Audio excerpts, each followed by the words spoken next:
Okay, good morning, people. This is Phil here again with clay class. Thanks for tuning in. Today I'm going to make two different bowl forms. We make a lot of bowls. We do this benefit every year for the University of Wisconsin chapter of the Habitat for Humanity. It's called the Super Bowl benefit, and we make lots of ceramic bowls.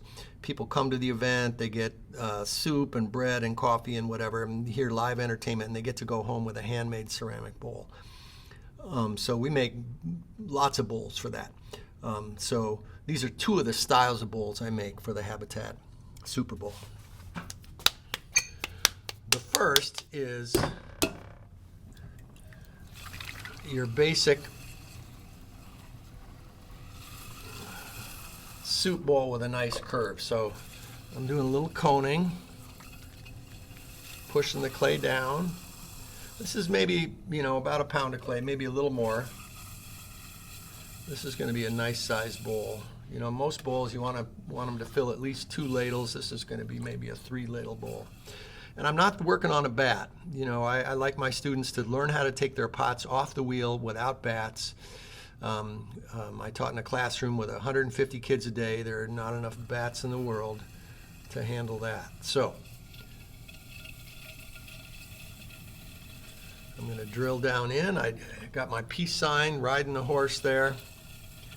And for a bowl, I don't open it very much on the bottom because I want to have a nice fluid curve.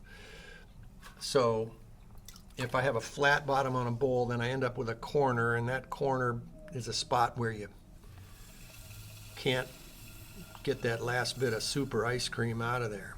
So I'm just getting the wall going up initially. I got to get under this weight, so I'm really trying to drive the clay in as I do my pulls. Now, when I make a bowl, the initial form I'm going for is sort of a V shape, and then at the end I'll give it some curve. So I'm just pulling these walls sort of straight up and out at an angle. But I'm getting under that weight.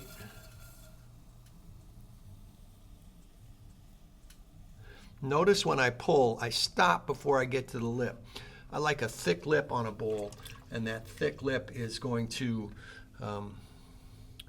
make the bowl more durable. It's not going to chip as easily, and it's also going to help maintain the roundness. It'll help the bowl hold the roundness of the form. Okay, I'm going to do one more pull. I'm going to get under this last bit of weight, and so I'm taking my finger, I'm flattening it so the back of my fingernail's right against the wheel head. I can give a little shape to the bowl on this last pull, but basically it's a pretty straight line there. And now, with my bowls that I make for the Habitat Super Bowl, I do not trim them. I don't have time to trim all the bowls. So I'm using my custom foot tool that I make out of a paint stick. I'm going to get it under here and give my nice beaded foot. I'll show you that later. And then the next step is to just tool the outside of the bowl so it's nice and smooth and cleanly tooled. So I'm pushing from the inside out. I'm not worried too much about shaping yet. I'm shaping a little as I do this. I'm mostly compressing and just getting a nice cleanly tooled bowl. And then the next step is to get a curved rib of some sort to do the inside. Now, a wood rib like this will function. It's got a nice curve to it. But one of my favorite tools for making bowls is old CDs. So I have old CDs that I use, a big CD for a bigger bowl, and this is one of those mini CDs I use. I bought a whole stack of them once. People burned video games on them or whatever. But it's got a beautiful curve for me to get in here on the inside and give my bowl a nice fluid curve. And then, if I want, I can take my little piece of newspaper. This is a little piece of newspaper folded in half. And I can get a nice smooth lip on here. Okay, that's a super nice bowl. And I'm just going to dry my hands, take my string tool, cut it off. Let me get these mugs out of the way here.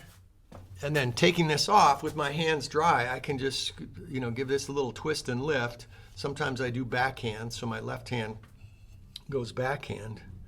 And I can just lift this off, set it down, even it up a little bit. And that's a nice bowl, eh? You can see the beaded foot on there. So that's a decent sized bowl as well. Okay, so the next bowl form I'm going to make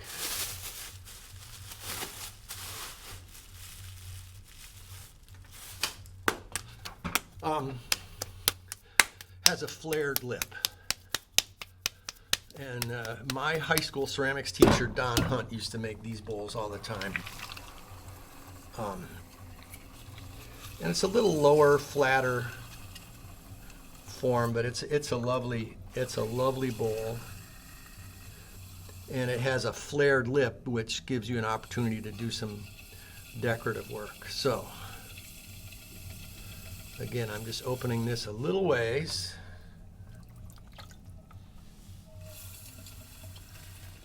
I'm going to just get this wall going up and out.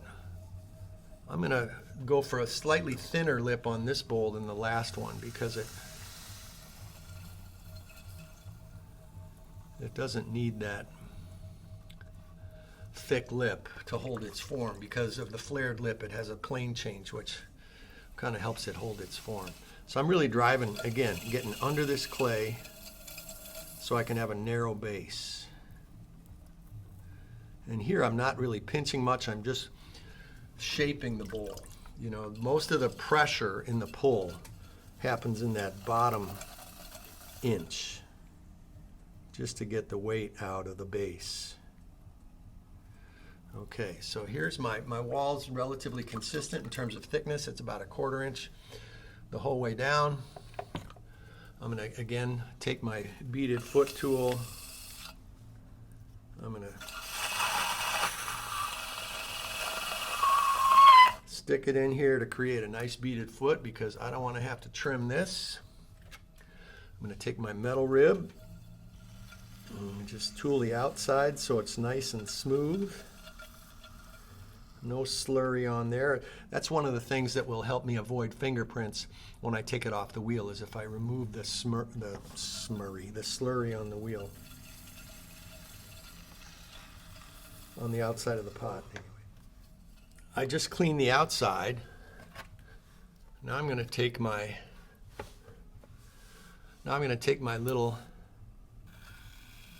mini CD and give a nice curve on this inside section of the bowl. And then after I do that, I'll take my metal rib, and before my metal rib was on the outside, my left hand on the inside. If I reverse that and put my left hand on the outside, I take my metal rib and I flatten this so I have that nice flared lip. And then I can use my newspaper or whatever. I can just smooth my lip here.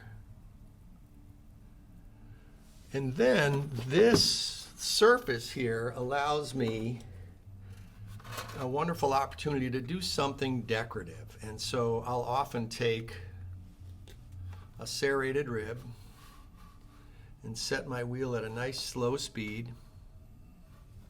This is almost too slow. Got to get it steady here. And then if I really define that edge with a squiggle, it adds a lot of character to a bowl like this. So There we go. Now, once again, taking this off the wheel. If I can get underneath with dry hands and just get this up.